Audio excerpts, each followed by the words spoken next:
Nalulo na. Hindi man mauyahang. Ting buang ara gud tungga. Na uli laag.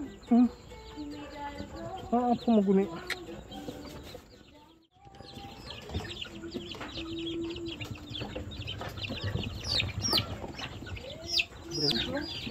Ha?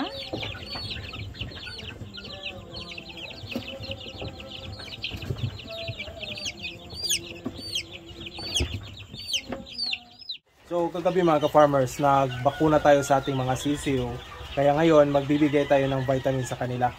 So ito yung gamit nating vitamins. Ito yung King's Vita Plus Animal Feed Supplement. So maganda ito sa ating mga alaga mga ka-farmers. So dahil nagbakuna tayo, yung mga sisiw natin ay stress. So pagkatapos nating mabakunahan kagabi, binigyan natin ng vitamins sila. At ngayong umaga, ipapalo up natin, nabigyan sila ng vitamins. So ito yung gagamitin natin ngayon. Itong King's Vita Plus mga ka-farmers ay kompleto na. Meron itong multivitamins, minerals, merong amino acid, electrolytes which is kailangan natin ngayon na tag-init yung panahon, essential elements at saka yung probiotics.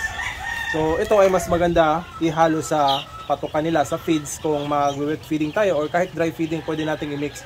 Pero dahil nakakain na yung ating mga alagang manok at dry feeding, dito na lang natin ilalagay sa kanilang tubig inumin. So sa na-observe ko mga ka-farmers, itong King's Vita Plus ay yung mga sisiw natin ay mas malakas silang uminom kumpara kung pure tubig yung ibibigay natin sa kanila. Kung merong halo ng vitamins ng King's Vita Plus mga farmers, ay talagang medyo marami talaga yung maiinom nila kumpara kung plain water ang ibibigay natin. So titimplahin lang natin ito. So ito mga farmers ay affordable naman. So hindi masyadong mabigat sa bulsa.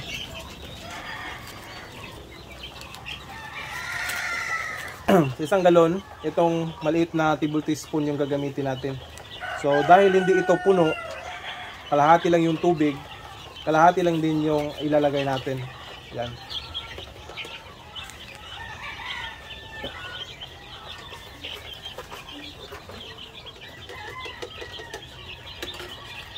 So ito ay binibigay ko doon sa mga sisiw na binakunahan natin kagabi. So yung mga binakunahan natin, hindi naman lahat ng mga sisiw dito, yun lang wala pang bakuna since pagpisa nila.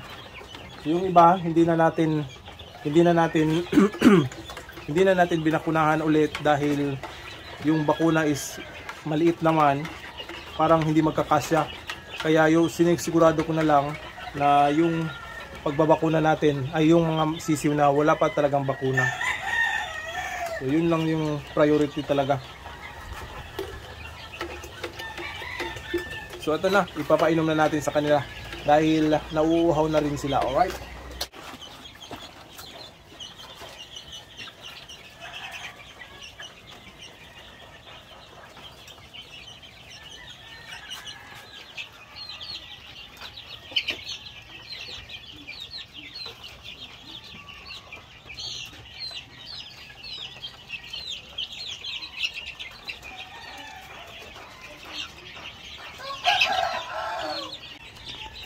So yan palang mga puti dyan mga ka-farmers, yan yung process natin ng White Leghorn at saka yung Rhode Island Red. So yan yung mga sisiw nya. Konti lang yan talaga pero for testing lang yan natin kung maganda ba yung magiging resulta, especially sa kanilang pangingitlog. So far yung laki nila ay medyo normal lang naman talaga, katulad ng mga heritage breed. Pero dun yan natin matetesting yung kanilang pangingitlog sa paglaki nila.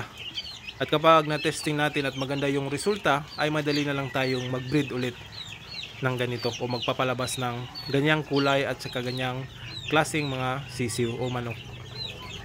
Alright.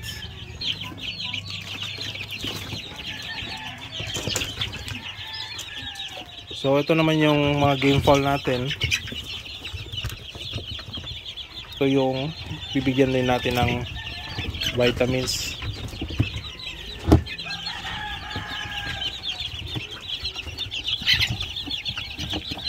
So yan, nagsisikipan na sila dito sa loob ng brooder. So kailangan na nating ilabas yung iba.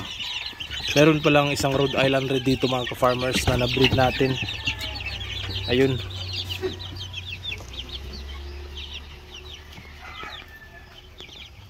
Yan mga ka-farmers, oh.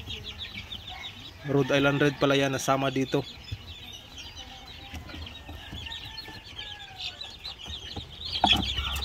So nagsisikipan na rin sila.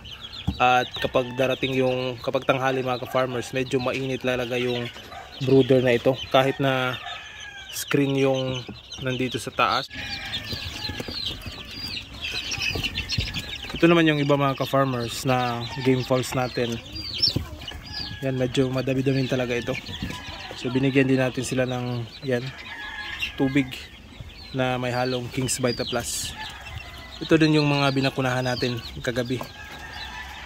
So far maganda naman yung reaction natin mga sisiyo. Wala namang nananamalay. So good to go na ito.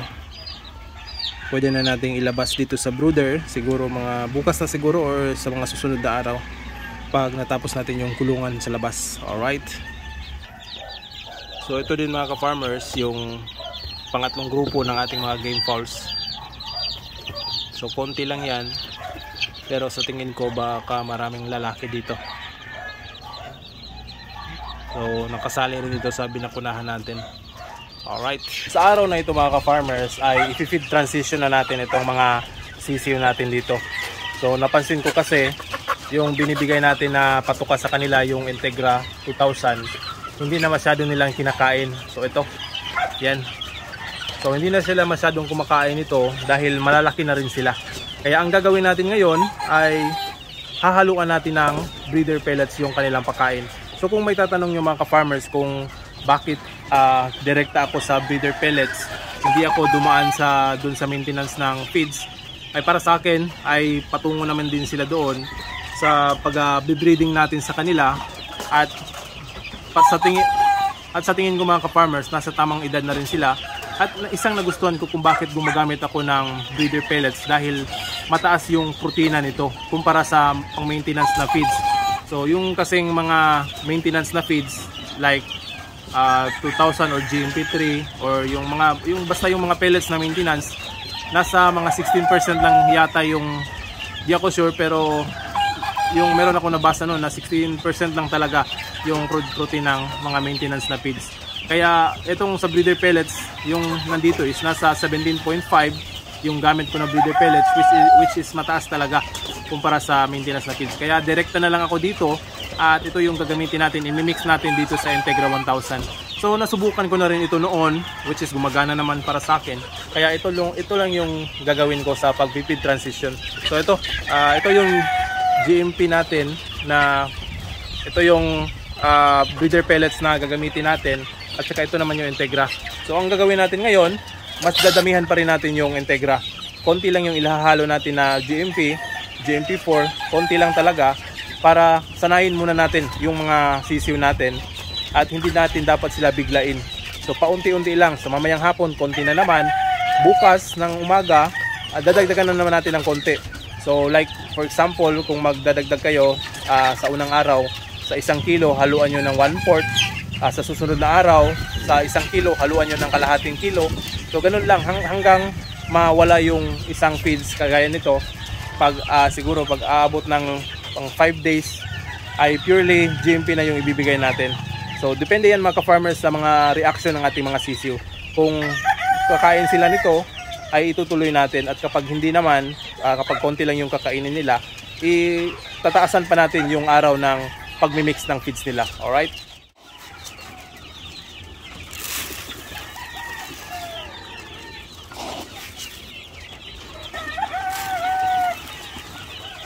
So yan, mapapansin nyo, usually naglalagay ako dito ng tigda 2 na ganito kada pakainan. So ang gagawin natin ngayon,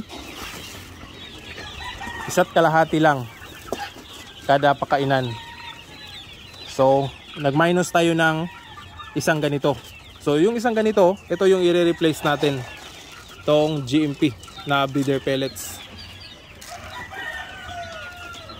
So hahatiin natin ito sa 2. Ay, mali pala. Pero go.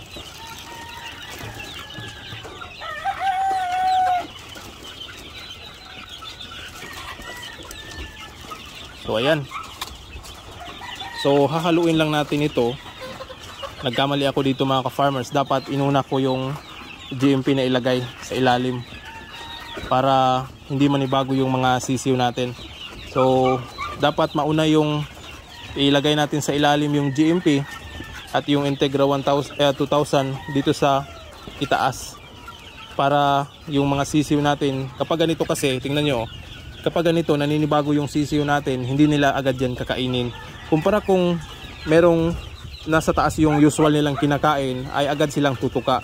At mararamdaman lang nila, pagkatapos nilang maubos yung usual na kinakain nila, mararamdaman nila na meron palang ibang nakahalo dito. Pero ang kagandahan doon, kakain na sila. So tuloy-tuloy yung kanilang pagkain. Alright. So ito ay ihalo lang natin para lalabas yung Integra 2000 dito sa itaas. So nagkamali tayo. So sige lang, papakita ko dito sa susunod yung paglagay. Alright. So ito, titimpla tayo ulit. So dapat yung mangyari nito, ilalagay muna natin sa ilalim itong bagong feeds na inihalo natin. Tsaka tatakpan natin yan ng yung usual na kinakain nila. Ito, para hindi sila manibago.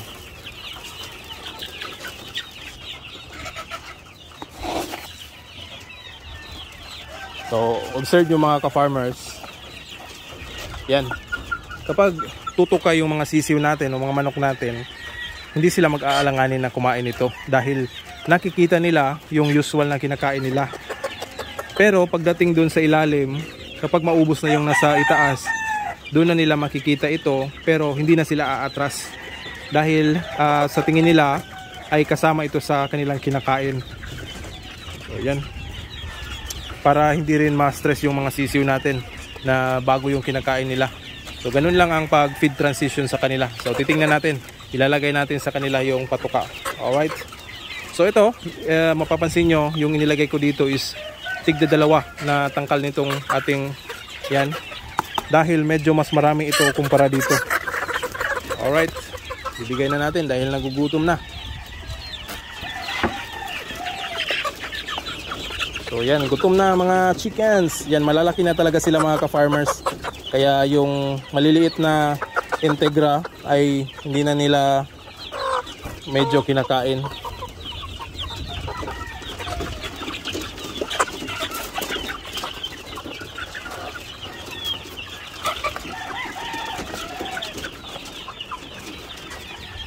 So yan, kakain lang kakain sila hanggang makita nila yung iba na ibang figura ng feeds na nasa ilalim ng kanilang feeds na kinakain sa ngayon. So yan, hindi sila nag-aantubili na o nagdadalawang isip na kumain dahil alam nila na yung usual na kinakain yung nakikita nila. Pero mararamdaman nila mamaya pag malapit nang maubos yung feeds na meron palang nakahalo. So wala nang balikan, hindi na nila iluluwa yung kinakain nila dahil meron silang bagong nalaman na merong hinahalo. So ganun lang ang mga teknik dyan. So dito mga ka-farmers, titingnan natin kung hindi ba aatras sila dahil nauna nating inilagay yung GMP, yung bago nilang patuka.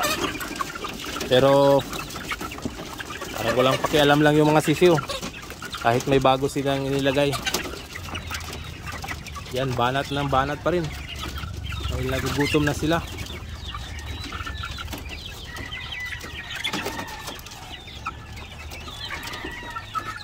Yan na. Meron pa lang isang rooster dito mga ka-farmers na nasama. Isa lang naman. Sana yun? Ayun o. Yung nasa gilid. Napaka hilap. Batch na ito mga ka-farmers, hindi muna natin ito hahaluan ng GMP dahil maliliit pa naman. So ito yung panghuling batch o 5th batch na mga sisiw natin. Uy. Kaya hindi muna natin sila i-feed transition. I-maintain muna natin yung Integra 2000 na pinapakain natin sa kanila. Alright. So yan yung mga sisiw natin, nagwawala na dahil nagugutom na. Yan o. Gutom na. Antay lang, antay.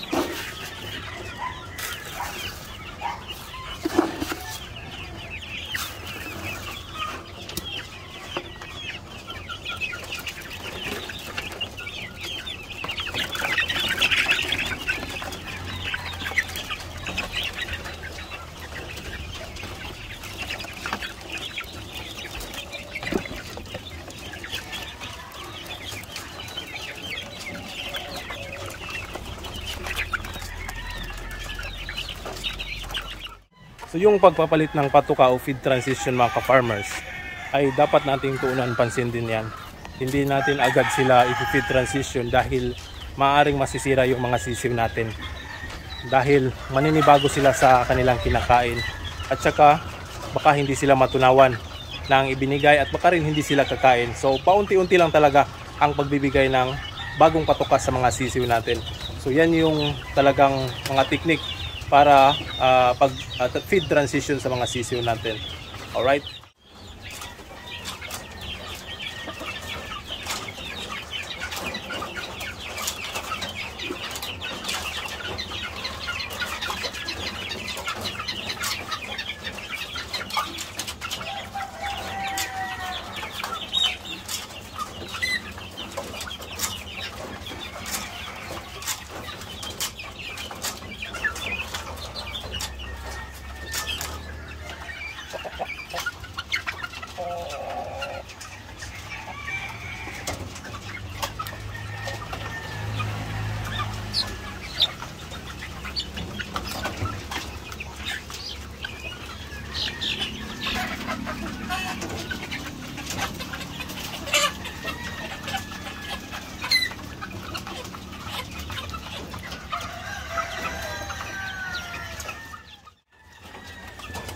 So yung mga pure na white leghorn natin na bagong mga breed natin na white leghorn, nandito natin inilagay. So ito sila.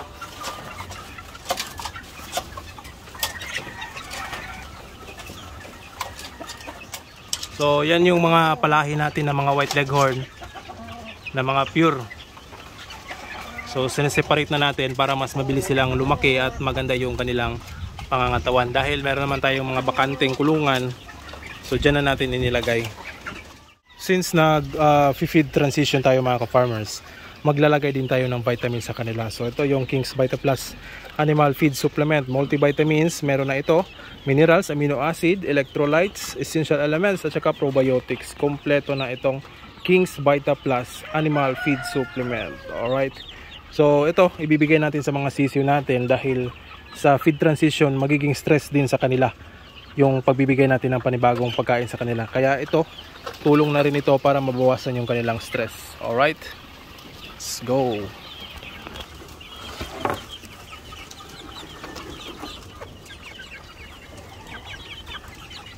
Yan, inom kayo ng King's Vita Plus, baby.